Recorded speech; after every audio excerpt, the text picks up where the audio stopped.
Well, the next thing we want to talk about for some people is the thing they dread the most.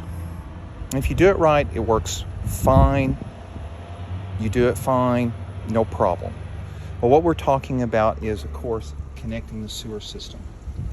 So on the driver's side, remember we've got the water connection.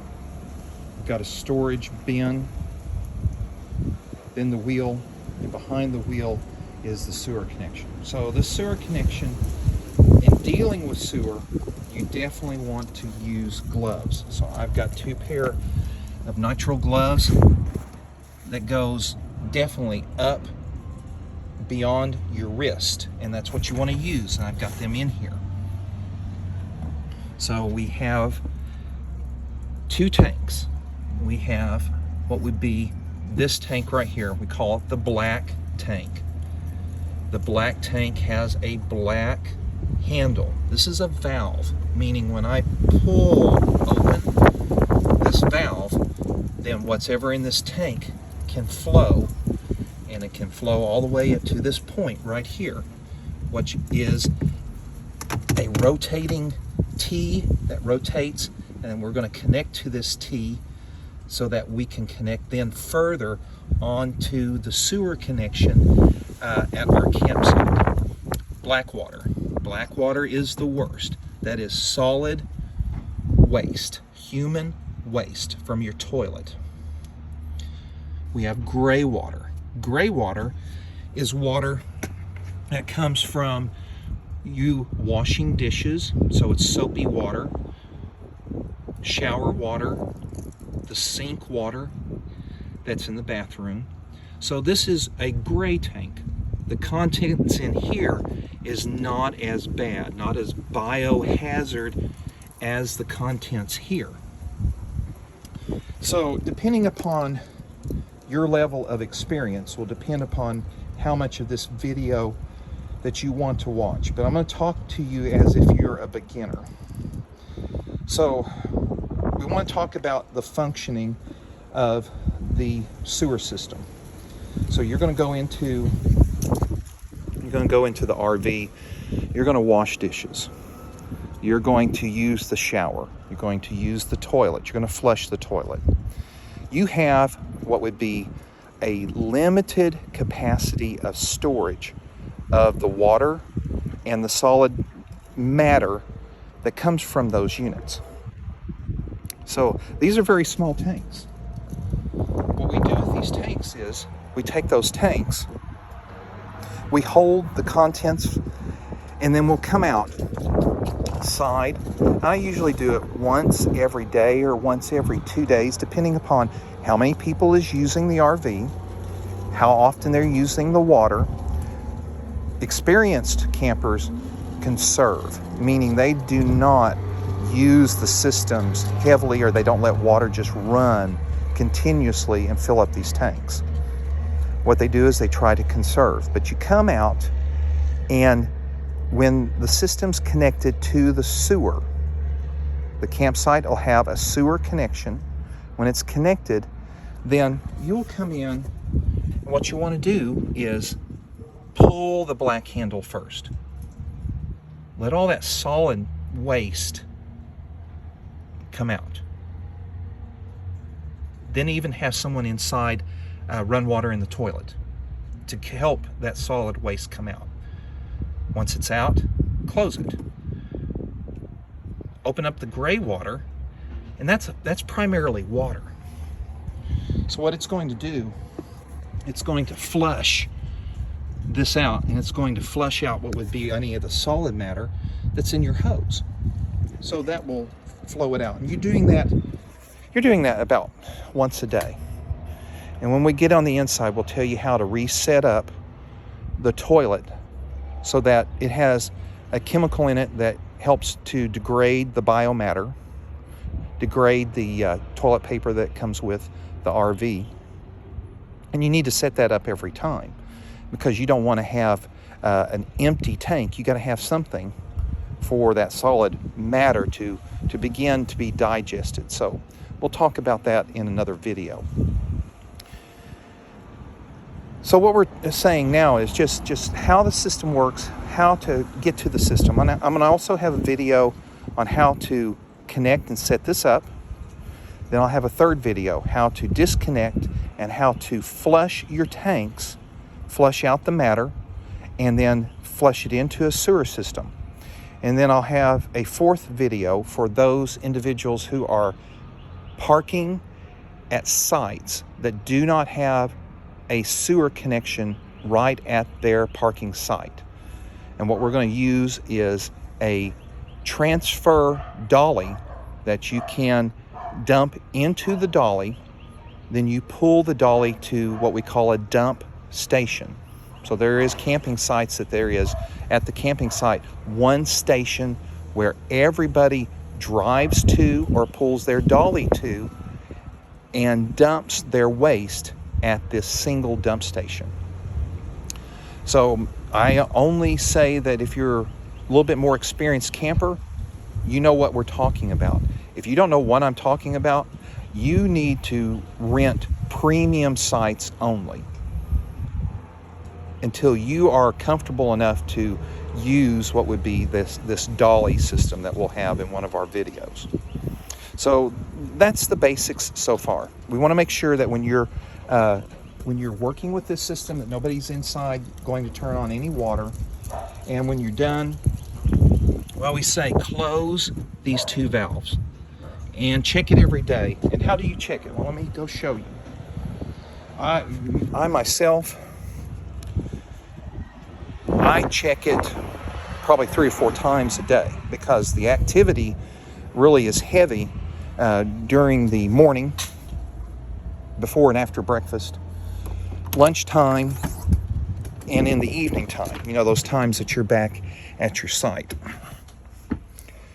So what we want to do is we want to talk again about this monitor station. And the monitor station allows us to monitor several functions. Well, it also allows us to monitor how much black water that we have in the tank.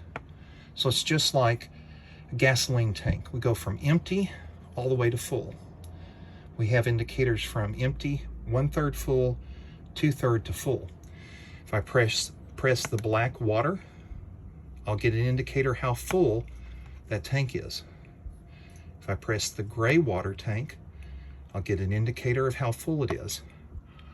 I'll go by every so often and I'll just press those buttons, take a look. If you're worried about the fresh water, you're not hooked up to city water and you're carrying fresh water, you can measure how much fresh water that you have. You can measure how much battery that you have. And notice I'm on battery and I have a full battery, which is doing really good. If it's cold or I'm camping an extended amount of time and I'm going to use the LP gas, well, I want to monitor the LP gas too. So notice the LP gas is full. But as you use the LP gas, it'll start dropping. Now let's talk about another function of the tanks. So we have times where we can go out camping when it's cold. This is a 4-season tank, this is a 4-season RV, meaning I can camp in all 4 seasons.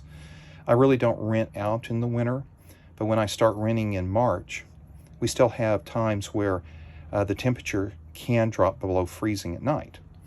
So if it's dropping below freezing, you know, watch your forecast. That's what a good RV camping person does. They know what their forecast is for the day that they're you know, in the RV. And if it's going to drop very cold temperatures or drop below freezing, then come over here under tank heaters.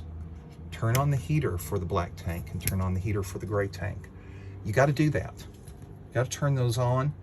And then when it gets above freezing, turn them off. Why do you have to do that? Well, if those tanks freeze up, if the water in those tanks freeze and they bust, that's going to cost you a lot of money to get this RV repaired. So that's very important. So I stress that. I stress that because you need to make sure that you have those heaters on if it's cold. And the other thing I'll say, right, since we're here, that if it's a cold night, go ahead and open up where you can get some of the cabin heat into where the pipes are for this sink.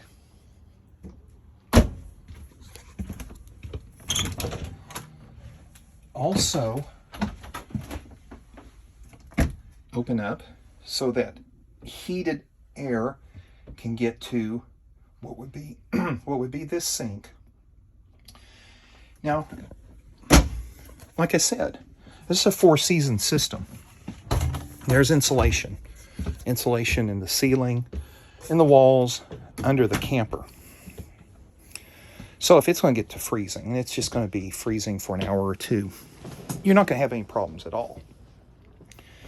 People camp in Thor RVs just like this in the winter, but they know how to camp. They know what to do. They know how to stay warm. And that's the key to all this, is keeping your cabin warm. You know, you don't have to keep it at 74, 76. You don't have to keep it hot.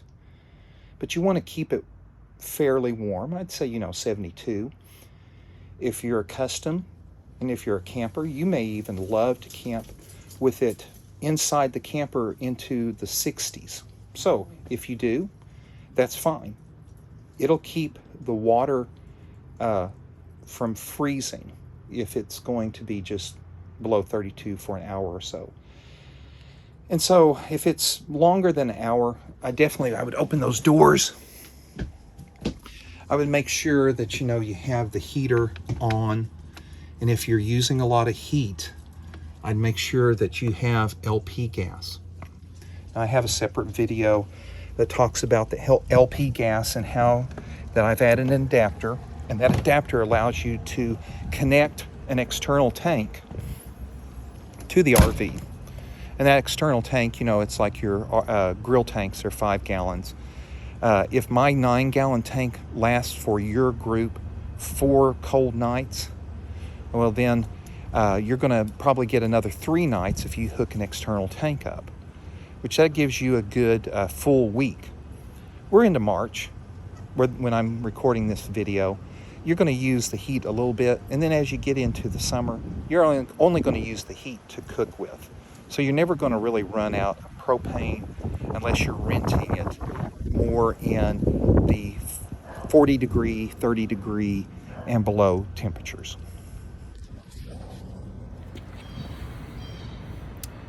All right, we're going to talk about connecting the sewer hose to the sewer outlet and how to connect it then to the sewer connections for your camper. So I've got this on a little stationary tripod, and then we're going to go ahead and just walk through the steps and let you watch and see what we do.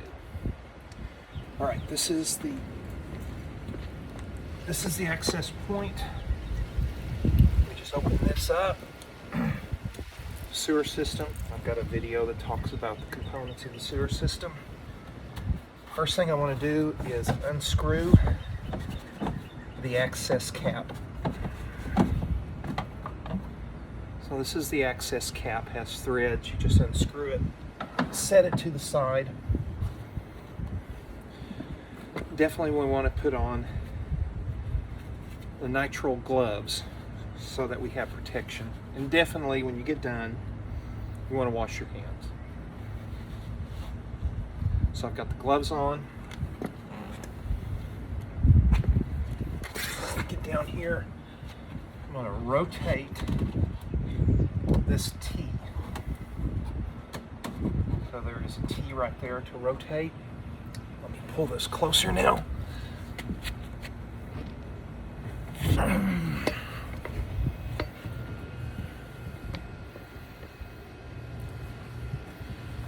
So this T right here rotates up when you're traveling, rotates down. We uncap it, so we've unscrewed the cap. So see the cap right here? Set that to the side. Okay, now we're ready to hook up our hose. I'm going to close the access, lock it in place, so that it won't hit us while we're hooking things up. You won't be able to see this well, but you'll take your hose and you're going to connect it. There's going to be 4 points on the circle that you're just going to connect it to. You're going to stick it up in here, line it up, you're going to twist it on.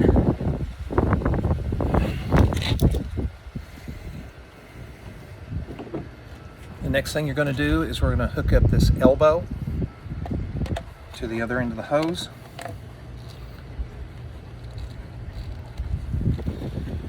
This hose, it extends out, it stretches. I'll show you where the hose is here in a minute. Then we're going to simulate actually hooking it up to the sewer outlet at the camping site. So what I've got here, I've got my portable. So this is my portable sewer tank on those trips where you're going to be camping in a place where you don't have a direct sewer connection. And you're going to be there for probably more than 3 days.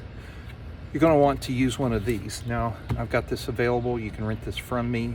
It's a 28-gallon capacity. That's the same size as the black tank and the same size as the gray. So when your levels are reading close to full, you can dump your black in here, roll it to the dump station, empty, and then come back. If you don't know what a dump station is, Google some videos, but you really need to know what a dump station is before you even reserve a spot to camp at. So what we'll do is then we can take, in this simulation, I'm putting in the elbow into the sewer connection. In this situation, I'm putting it into my tank. And then once it's connected, then we can dump. So how do we do that? Let me show you that. So in my other video, I talk about checking the tanks and keeping the tanks warm in the winter time when it's below freezing. But when you're ready to dump the tank, then you pull on this gate valve. So it's a lever, it's a black lever for the black tank. Just pull it out. So I've got liquid in there because I have not dewinterized the unit yet. So I've got liquid in there. I'm not going to dump it, but if I wanted to, after I hook up my hose, I pull this lever, let the fluids drop through the hose into the septic. Once it's done, I push the lever back in to close it. The gray water tank, after I do the black water tank, do the same thing with the gray water. Open it up. It's primarily water, so it's going to flush your hose out. When it's finished, close it back up. So, like I say, we do that about once a day, depending on how heavy you're using the facilities in the RV. So when you're ready to close up for camp, you're going to unhook the hose. So we would go back.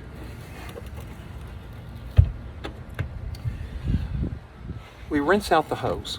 Definitely dump gray water last. Have someone inside dump, flow some water into a sink and flow that water through the tank so that you can wash this hose out. But once the hose is washed out, we're going to come under. We're going to unhook the hose just like that. Open the compartment.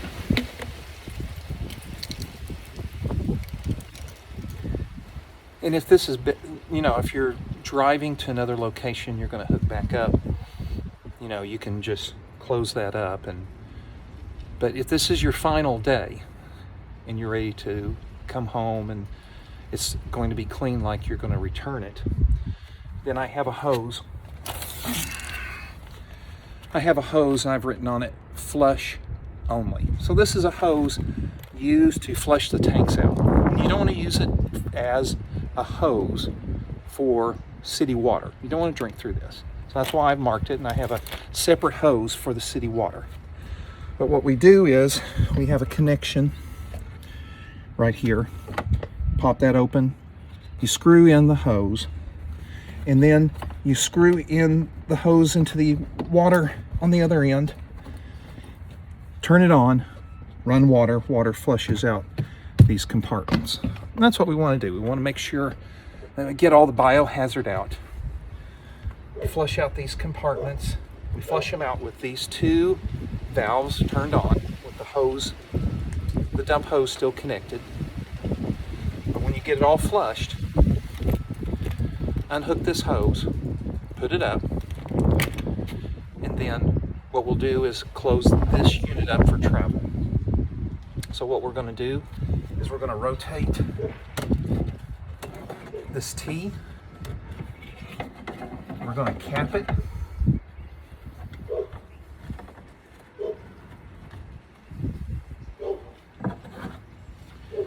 We're going to take the cover, the travel cover, put it back in the hole.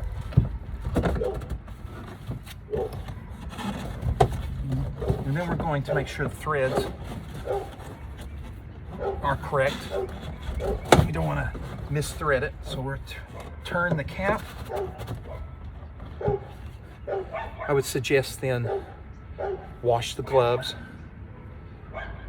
Take the gloves off like this, you know, keeping this hand still in a glove. Pull this glove, put them together, hold the insides like that. Spray them off, you know, shake them dry, put them up. So that's everything on how to set up and break down the septic system. If you elected to have the dump tote, what we recommend is that, and it's about the only way to transport it, is to use the ladder hook right there. Hook it on the 1, 2, 3, 4, fourth rung of the ladder in the back.